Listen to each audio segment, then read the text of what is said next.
name's not on the list. You know, I'm trying to just be logical.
Gentlemen, on behalf of Irish Academic Press, I would like to pay tribute to our author tonight. Rowan O'Donnell is an amazing historian, but more than that, he's a man with an enormous heart and enormous courage, as I'm sure that all of you who know him well would agree.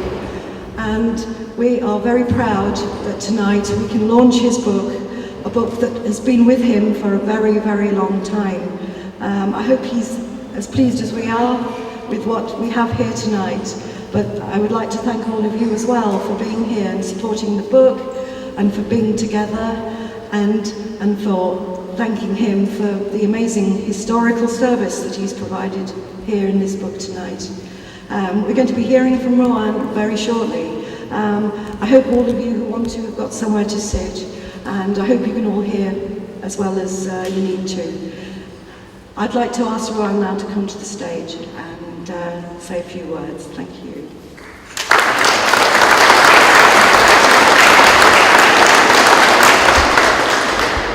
Thank you very much, Lisa, for that very generous introduction. I suppose I've been in somewhat of an envisaged situation.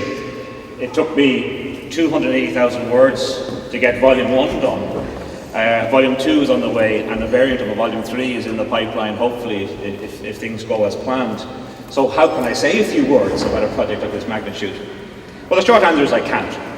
But I do think that the collective effort that went into producing this book should, and hopefully will, establish the aspect of the long war in Ireland that pertains to England in a slightly different character.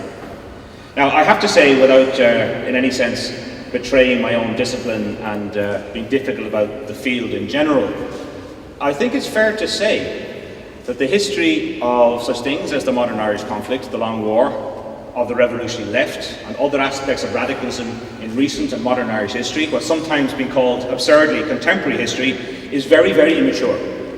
There's a very considerable literature.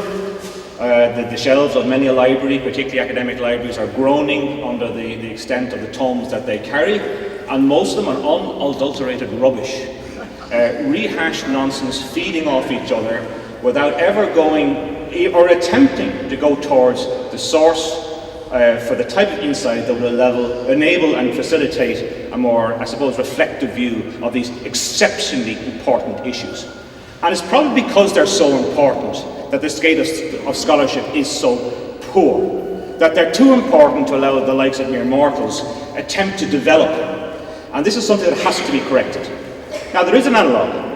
In recent years, and the future is somewhat bright, the history of revolutionary Ireland in the early phase of the 20th century is looking good. The type of work that needs to be done from the archive, from research elaboration of oral histories and contemporaneous writings and memoirs, ephemera, that type of scholarship is in the healthiest state it ever has been, and it bodes well for the future. Now, here we are, in many cases, 30, 40 years after events I've tried to cover in this book, which is concentrating on the period 1968, when the civil rights movement began to become derailed by Stormont, by London, and to some degree by the inaction in Dublin, I think it has to be said, up to 1978, when the ferocity of the modern troubles was biting deep, and events in England, and indeed throughout the island of Ireland, were impinging on the fate and the personal lives of everybody here in profound ways, in ways that are difficult to quantify, are difficult to express, are difficult to document, are even more difficult to judge if one was so disposed. These are events that must be grappled with. This is our past.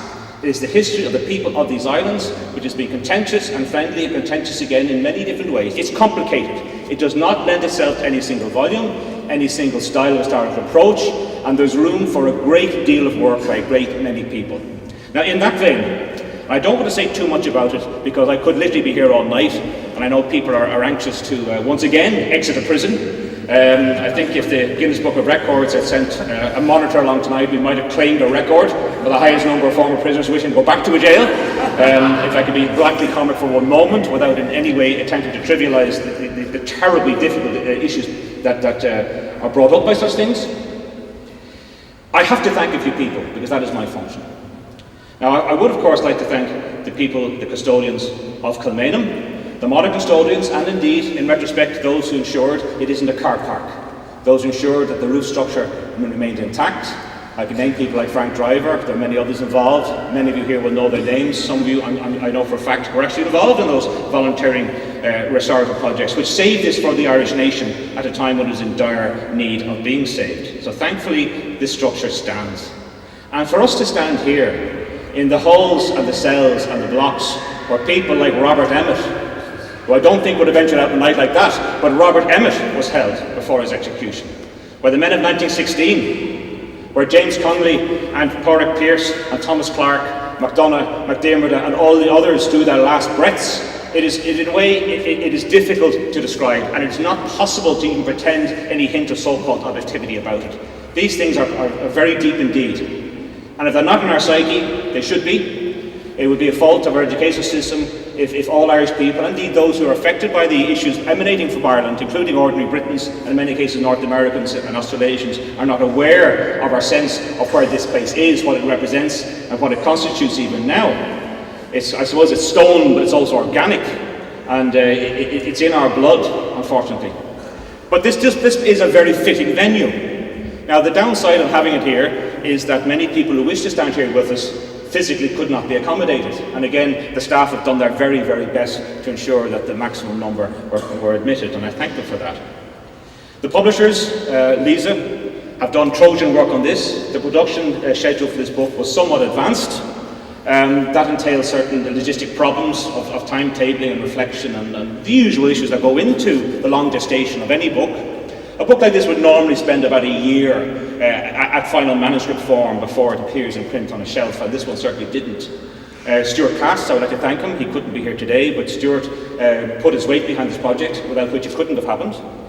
Jonathan Sherbill-Ball gave me a great deal of much unwelcome and unwanted legal advice, but it had to be done. I had to be certain that I wasn't creating deeper problems for the future. I wouldn't want that sort of negative resonance to come out of this project. So here it is. Now, in terms of this project, it goes without saying, and in a way I don't really want to say much about it, because again I'm sure we're anxious to head across the road at some point, that I needed a great deal of assistance with this. It is not possible to arrive out of the blue and to knock on people's doors even if you know which doors to knock on, and ask people about their prison experiences. It is a very delicate, difficult, sensitive area.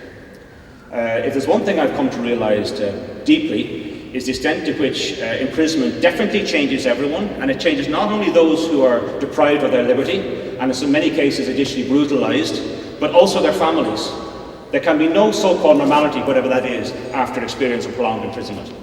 Now, this book is largely about those who were jailed in connection with incidents connected with the IRA in its various incarnations, predominantly the provisional movement. There's also an account given of prominent official IRA prisoners such as Noel Jenkinson, and a former official prisoner became a provisional, as did Jenkinson incidentally, Michael Gochan. The book is about those who survived, and as best I can I filled in the information about those who did not. They did not survive the process. I mean, I suppose it's just as an aside, is it not amazing that an unaligned activist like Sean O'Connell, an Englishman of Irish extraction, ends up dying partly due to medical neglect in England? That Noel Jenkinson was done to death in a special security unit where the ratio of warders or screws to prisoner was 1 to 1, having been seriously attacked twice with no witnesses and no explanation. The people like Sean Campbell, savagely attacked in a peaceful protest in a case that eventually came before the European courts and died certainly prematurely from the injuries he endured. But apart from that, over 200 people served sentences for incidents connected with the Republican campaigns in England. And that means that thousands upon thousands of nuclear families and extended families were impacted. That the support groups, insofar as they could operate, had a logistically mountain decline in terms of paying even the most basic attention to those impacted. And I've done my best to try and outline aspects of that story. Now, this is the thing. Even a book this size, nearly 600 pages, and if the typeface had been a bit different, it would have come out somewhere around 650, 700 pages, perhaps. I've had to leave over appendices and illustrations to volume 2, which is more anon, right? But even a book such as this, I've only been able to scratch the surface about organisations such as the Belfast 10 Committee, such as the Prisons Aid Committee, the Troops Out Movement, Common Cardock, and the various other agencies that did the very best they could on the most difficult of circumstances, as they would say, and I mean this in a jocular sense, within the belly of the beast, to try and ameliorate some of those harsh conditions. Now again, I could feel myself in danger of digressing and going on for hours. There's a lot I could say. A few people I have to thank at the certainty of excluding those who deserve thanks, and many of whom are acknowledged in these acknowledgements and will be in the acknowledgements of Volume 2. I have to thank Eddie O'Neill, who's indefatigable, decisive, focused, and I can see indeed why a man like Eddie would find himself in difficulty in England, having been arrested by the forces of law and order. As an ex-prisoner, as a political activist, he was invaluable to me in being able to access, by transport, by contact, by encouragement, the type of people I needed to speak to come to this stage of as yet developing project. Anne O'Sullivan, formerly of the Sinn Féin's Prisoner of War Department, was also, it could not have happened without her. Doors I didn't know existed had to be opened, and I'm someone who could and did do that. There were many others involved in the project who assisted me in the quite exact and quite difficult task of transcribing the very great number of interviews that were involved in this project. There's a huge amount of documentary evidence here. There's probably over 4,000 footnotes dealing with documentary sources, but there's also some critically important oral history from direct participants, and that's what I wanted to bring to this, because basically speaking, you could not tell the story without them.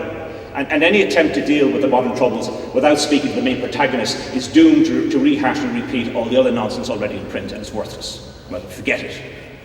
Now, doing that was a major task. I've drawn in this particular volume on over 60 interviews. In the course of this project and the related projects I've been working on for the last 12 years, I've interviewed extensively on the record more than 200 people. Many will be appearing in Volume 2, and if Volume 3 proceeds in the way I think it should, their voice will be heard more clearly, because it will focus indeed on those transcripts as opposed to my interpretations of them. I'd like to thank Maureen Shields, Isla Butler, and Siobhan Maguire. Now, Siobhan Maguire, in many respects, was a project manager for me and helped bring the sinews together in a way that enabled me to accelerate a work of many years that could have been a work of a decade. And because of people like Eddie and Siobhan and others, it's possible for me to have considerably reimagined what this project could be. And that's why, instead of being a 150-page or 200-page overview, it's an attempt to write a detailed, a comprehensive, and overarching account.